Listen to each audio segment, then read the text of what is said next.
Welcome students. आज हम लोग पढ़ने वाले हैं एक बहुत ही रोचक कहानी जिसका नाम है नन्ही कलाकार बेटी बेटा एक समान। जैसा कि इस कहानी के शीर्षक से ही पता चलता है कि इस कहानी के द्वारा लेखक हमें समाज में बेटी और बेटा को एक समान नज़रिए से देखने की प्रेरणा देता है। तो आइए इस कहानी के माध्यम से हम जाने कि समाज में बेटा और बेटी का क्या स्थान है और उन्हें किस प्रकार से बराबर और समान अवसर दिए जाने चाहिए। तो शुरू करते हैं आज का अपना पाठ, नन्ही कलाकार बेटी बेटा एक समान। इस वीडियो को अंत तक देखें और लाइक करना ना भूलें। नए हैं तो इस चैनल को सब्सक्राइब कर दें और बेल आइकन को प्रेस करें ताकि सभी वीडियोज़ की नोटिफिकेशन आप तक सबसे पहले पहुँचे। बेटा हो या बेटी, सबको अपनी प्रतिभा के आधार पर आगे बढ़ने के समान अवसर दिए जाने चाहिए। यह कहानी एक नाटक है और इस नाटक का पहला दृश्य घर के बाहर के भाग में एक छोटे से कमरे में कुम्हार रामदीन मिट्टी व कागज़ के खिलौने बना रहा है। पास ही कागज़ व मिट्टी के खिलौने बनाने के लिए तैयार मिट्टी का लोंदा पड़ा है। कुछ तैयार सुंदर खिलौने, गुड्डे गुड़ियाँ, ब्रश और रंग आदि रखे हैं।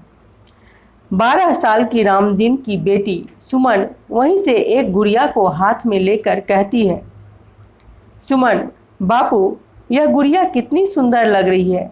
इसकी आंखें तो देखो, लगता है कि अभी बोल पड़ेंगी।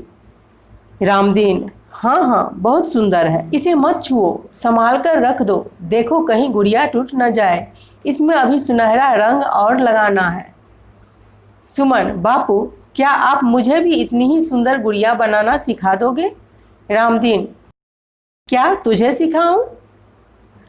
यह लड़कियों का काम नहीं है, तुझे क्या करना है गुड़िया बनाना सीखकर? सुमन, मुझे भी खिलौने बनाना अच्छा लगता है। जब आप बाहर जाते हो मैं पीछे से खिलौने बनाती हूँ। आपको देख देख कर ही मैंने खिलौने बनाना सीख लिया है। ये सारे दीपक, घर और गुड़िया। रामदीन थोड़ी नाराजगी से, तुमने कब बनाए? सुमन की माँ, क्यों हाथ लगाने दिया इसे? मैंने तुझे मना किया था, फिर भी तूने इसे खिलौने बनाने से क्यों नहीं रोका? सुमन, माँ बापू मुझे खिलौने बनाने को क्यों मना करते हैं? मैं पढ़ाई के साथ खिलौने बनाना भी चाहती हूँ। माँ, क्या मुझे खाना बनाना नहीं आता? आज मैंने कितनी अच्छी सब्जी व पतली रोटी बनाई थी। बापू से कहो कि मुझे भी अपनी तरह और बढ़िया खिलौने बनाना सिखा दे। माँ रामदीन की ओर देखते हुए, सुनो, उसका मन है तो उसे भी अपनी कला सिखा दो ना। कुछ सीख लेने में क्या हर्ज है, 2 पैसे का सहारा भी होता है। रामदीन विरोध करते हुए, है, हर्ज है, मैं उसे नहीं सिखाऊंगा। उसे स्कूल पढ़ने जाने दिया, यही बहुत है। अब इसे समझाओ कि जिद ना करे, लड़की पराए घर जाए, घर संभालना सीखे, यही बहुत है। उसके लिए दीनाराम से शादी तय कर लेने की बात करूंगा। सुमन, मैं अभी शादी नहीं करूंगी, अभी और पढ़ूंगी। निराश सुमन यह सुनकर रोते हुए दूसरे कमरे में चली जाती है। दृश्य 2, बीमार रामदीन पलंग पर लेटा है। माँ, सुमन क्या डॉक्टर साहब आ गए?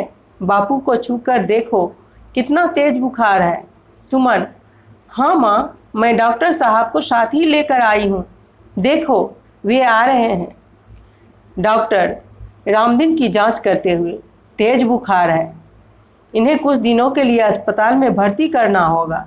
सुमन, माँ मैं चाचा जी को बुला लाती हूँ, उनके साथ बापू को अस्पताल ले चलेंगे। दृश्य 3, सुमन की कक्षा अध्यापिका घर मिलने आती है। टीचर जी, सुमन की माँ से बात करते हुए, सुमन पिछले 1 हफ्ते से स्कूल नहीं आ रही है। विद्यार्थियों से मालूम हुआ कि सुमन के बापू बीमार हैं। सुमन कहाँ है?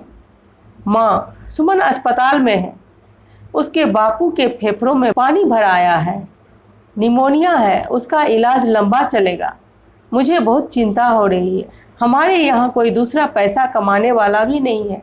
ये कुछ खिलौने बने रखे हैं। दीपावली के त्योहार पर अच्छी कमाई होती है और ये बीमार पड़ गए हैं। टीचर जी, आप चिंता न करें, थोड़ी ही देर में सुमन का प्रवेश। सुमन अध्यापिका को देखकर, नमस्ते, बापू बीमार है, मैं अस्पताल से ही आ रही हूँ। अभी कुछ दिन मैं विद्यालय नहीं आ सकूँगी। दीपावली के त्योहार पर बापू खूब खिलौने बेचते थे, अब मैं खिलौने बनाकर बेचूंगी। दवा के लिए रुपये का इंतजाम करना है। देखिए, गुड़िया व दीपक दिखाते हुए, ये गुड़िया मैंने बनाई है। टीचर, अरे वाह, यकीन नहीं आ रहा है कि इतनी सुंदर गुड़िया तुम बना सकती हो। तुमने यह हुनर कब सीख लिया? सुमन बापू को देख देख कर छुट्टी और खाली समय में खिलौने बनाती हूँ। टीचर जी, पढ़ाई के साथ यह एक अच्छा शौक है। कुछ सोचते हुए, आज शाम को मैं फिर तुम्हारे घर आऊँगी। शाबाश नन्ही कलाकार, तुम एक होनहार कलाकार हो।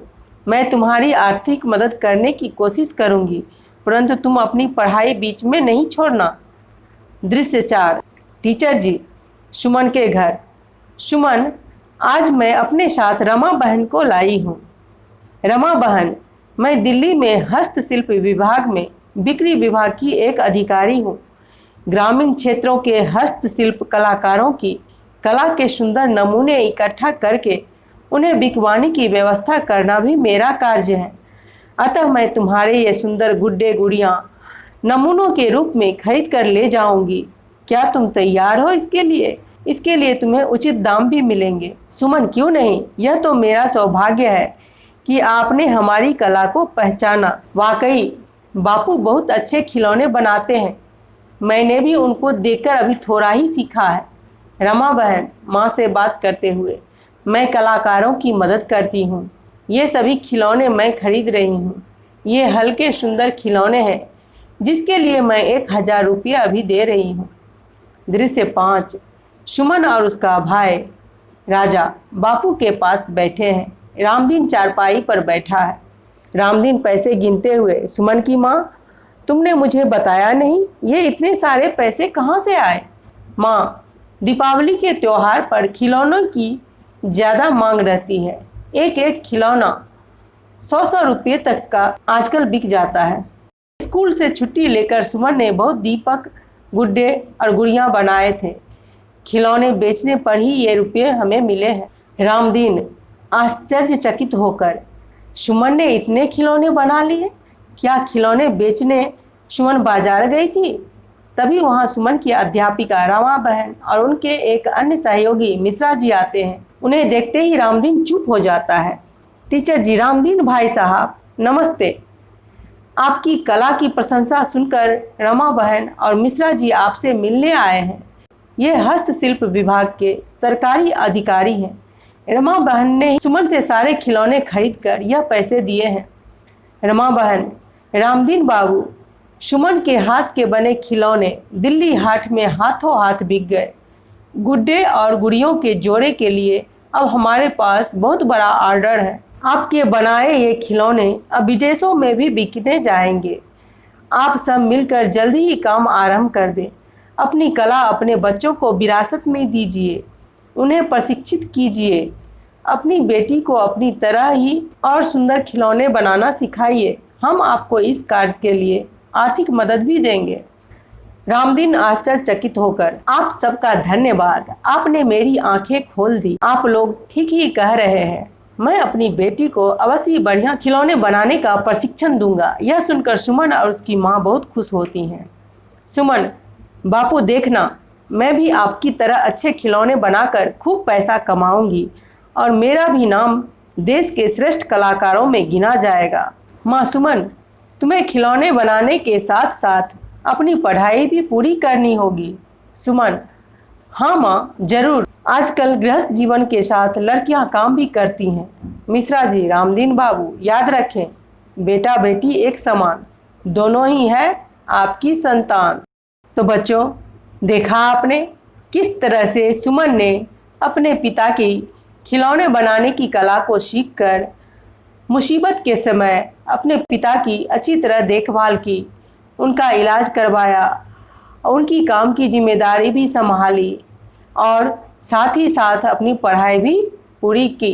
उसने साबित कर दिया कि बेटा और बेटी दोनों एक समान होते हैं और दोनों ही बराबर होते हैं, इसलिए दोनों को समान अवसर मिलने चाहिए और दोनों को समान महत्व मिलना चाहिए। उम्मीद है यह कहानी आपको अच्छी तरह से समझ में आ गई होगी।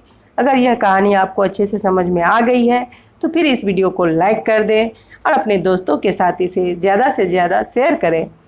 साथ ही अगर आपने इस चैनल को सब्सक्राइब नहीं किया है तो इसे सब्सक्राइब कर लें और बेल आइकन को प्रेस कर दें ताकि आने वाली सभी वीडियोज़ की नोटिफिकेशन आपको सबसे पहले मिले। धन्यवाद।